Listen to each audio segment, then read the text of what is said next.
People, how you doing? David Taub here, co-creator of NextLevelGuitar.com. Hope all is well, and I hope your guitar journey is going famously. And today I have a lead guitar lesson in kind of a blues rock format, where I'm going to teach you how to move through a scale, playing some licks, connecting scales in multiple positions, and just kind of gliding across the fretboard in 3 octaves and creating licks. So we're going to take a jam track today.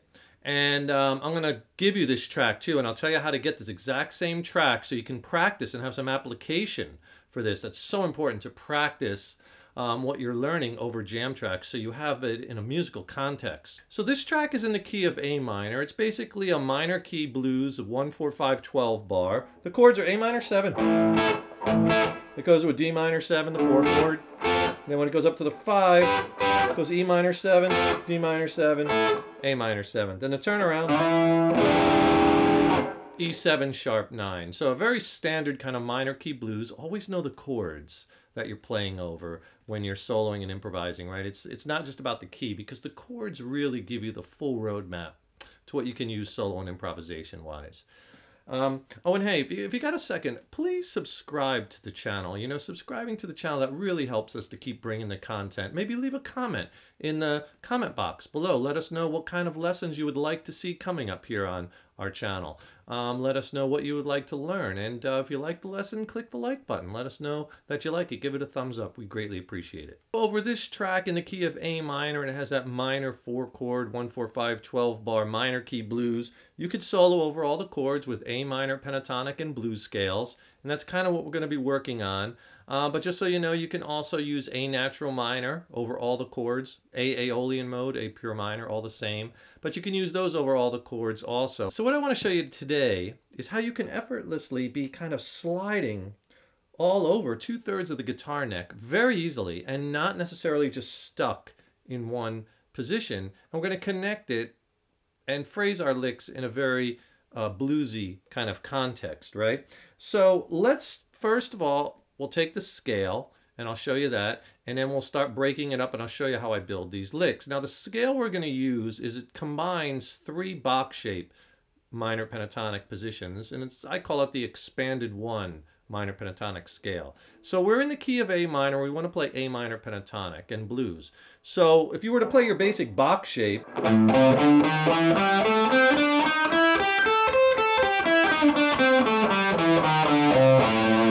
right? And those notes would be A, C, D, E flat. There's our blue note. E and G. Right? But what I want you to keep in mind is this. Right? Going from that 4, flat 5, 5, or D, E flat, E. And then we're going to repeat that on the G string. And then we're also going to repeat that on the high E string. Right? So just to give you from 30,000 feet how we're going to start to connect all that and effortlessly move across the fretboard. Okay, so instead of just taking this, you know, basic box shape, which is okay, but you could do so much more than that. And I want to get you a little bit more liquidy sounding. So let's take this scale, the expanded scale, and start it on the G note. So you can always find the scale shape, it's movable, by putting your 3rd finger on the root note on the low E string. In this instance, we're going to put that on the A note, 5th fret, low E string. So here's what the scale looks like. I'll do it slow.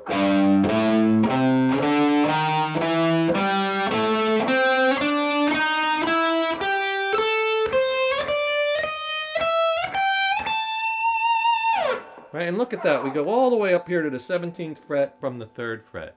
That's so much better than just staying like right here in this box, because now we have all this other playground to come up with, and this real estate to come up with, cool licks and move around the neck. Use this fingering too when playing this scale and really get this under your fingers. First and third finger on the low E, first finger on the C note on the A, then slide that up to the 5th fret, first finger, and you play your first set of 3 notes chromatically because you get that blue note in it.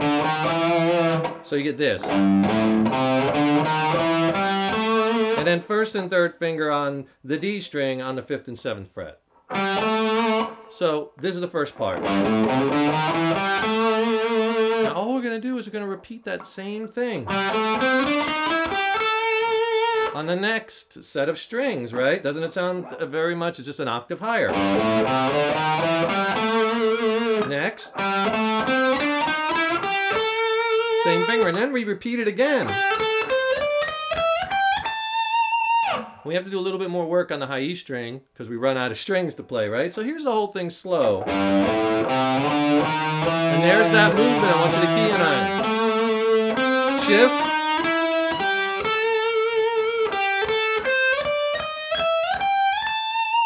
Okay, so there's a couple of shifts in there where you're shifting with that first finger to get to your D notes. So you can get that blue note in succession. See, there it is again. And there it is again. And then we finish up 15th fret on the G note and 17th fret, both on the high E string.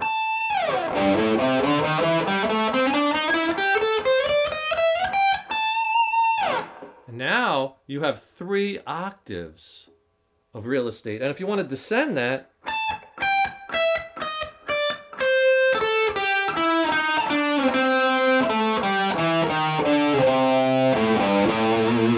right? Sounds so much more like musical than just playing in that one box shape. The jam track I'm using in this lesson, this one in the key of A minor, like a medium minor key blues, that track and 5 more. So that'll be 6 jam tracks. So I want you to try this in different keys, different tempos, right? Different feels. 6 jam tracks plus 2 ebooks where I talk about each track one at a time, tell you about what you can play over, what you want to try, what works and why it works.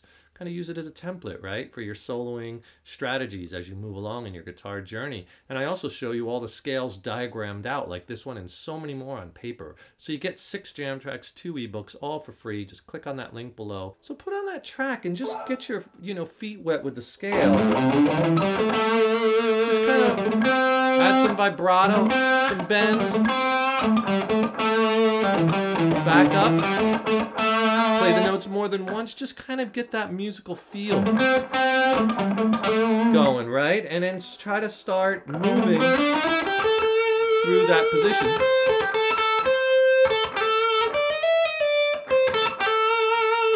Right? And then it starts sounding like licks, right? Okay, so one of the licks that I played, I want to show you a lick that I descended through the whole scale.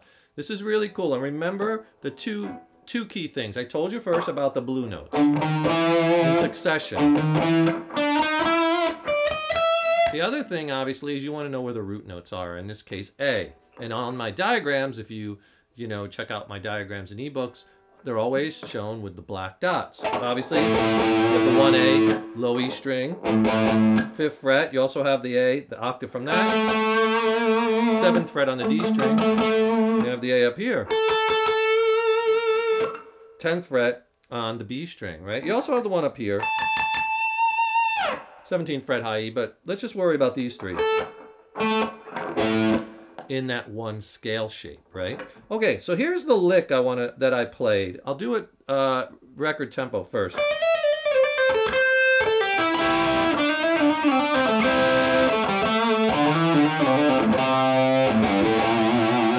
If you listen to that, I kind of played the same lick 3 times, just in different octaves based off of,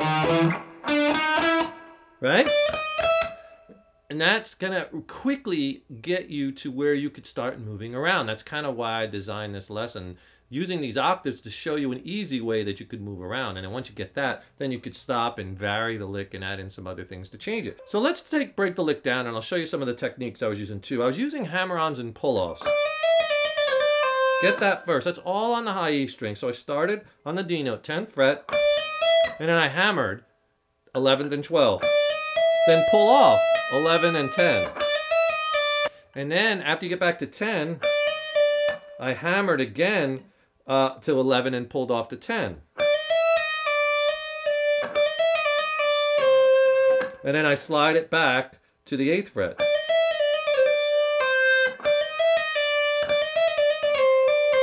And then once I get back to the 8th, I hammer to 10 again and pull off to 8. So slow. And it's all one pick. Pick, hammer, hammer, pull, pull, hammer, pull, slide, hammer, pull. It's not that complex once you build up the speed. And then I go to the 10th fret on the B string, which is my A note, back to the 8th fret on the high E.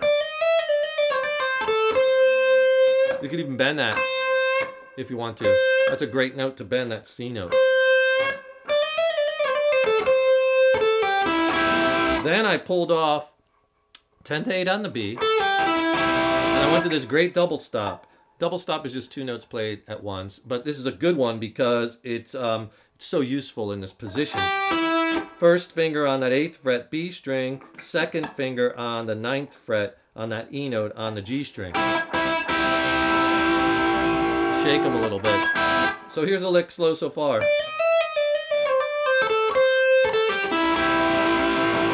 Okay, then what I did is I moved it, so think about D, E, flat, E, right? Those three, there's our blue note. Think of that same lick, but here. So I did the same thing. All right, so here I'm just taking these three. The blue note. So I'm at 7, 8, and 9 on the G string. Right, same thing. Hammer, hammer, pull, pull, hammer, pull, slide. Hammer, pull. And I get back to that C note. You could bend that again. Or I think what I did was I played the double stop there, which I basically flattened the first finger and played the 5th fret on the G and B, which is a great double stop. So you have this. And you could resolve it to the A note, right? But do you see how I can connect those very easily? When you get to here, just first finger. Together.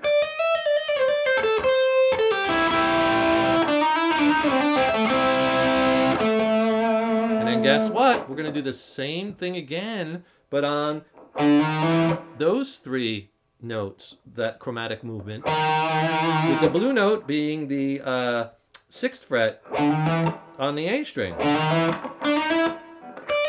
So just take the same thing. See how I end on that C? You can always bend that. It's that flat third to major third bend.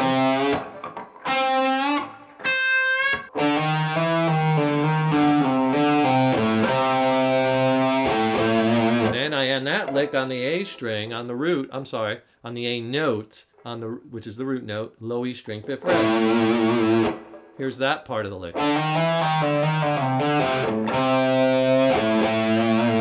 Right? So it's basically the same thing in 3 different places, but you get these different timbres and textures because you're moving through the octaves, different scales. The notes sound a little different when played on the different strings because the strings are thicker or thinner, and that gives you the different sounds, right? So here's the whole thing. I'll try to do it slow.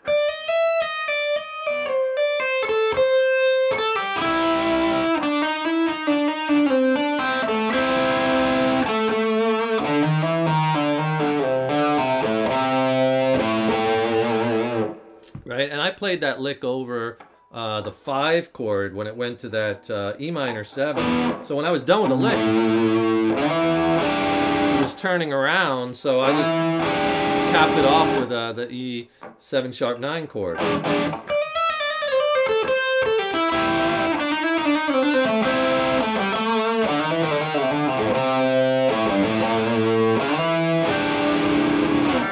Right, so look how effortlessly now we're moving across the fretboard, and you could take these octaves using, those kind of connecting the dots, the root note and the blue note, and move your licks around very easily. You could even take, like we went up here.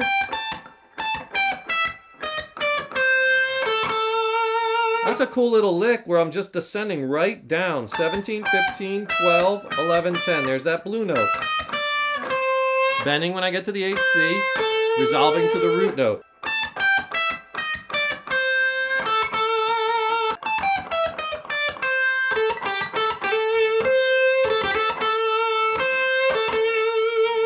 So there's some easy licks and some easy ways to start moving around the fretboard so you can kind of start envisioning and getting this fretboard vision to pull you out of the box and to start playing over multiple octaves. Listen as I play over the track at the end. I'm going to do that now, and you can kind of get some more ideas, right? I'm David Taub, co-creator of Next Level Guitar. Thanks so much for tuning in. We so appreciate your support over the years. If you can, please subscribe to the channel. Like I said earlier, you know, that really helps us to keep bringing the content. Remember to grab all those jam tracks for free on the free ebooks. I'll put some other links in the description box below. Be friends with us on Facebook. I'll put some other links to some free lessons. Have fun with those. Take care, and remember, your guitar playing is an evolution. I'll see you in the next lesson.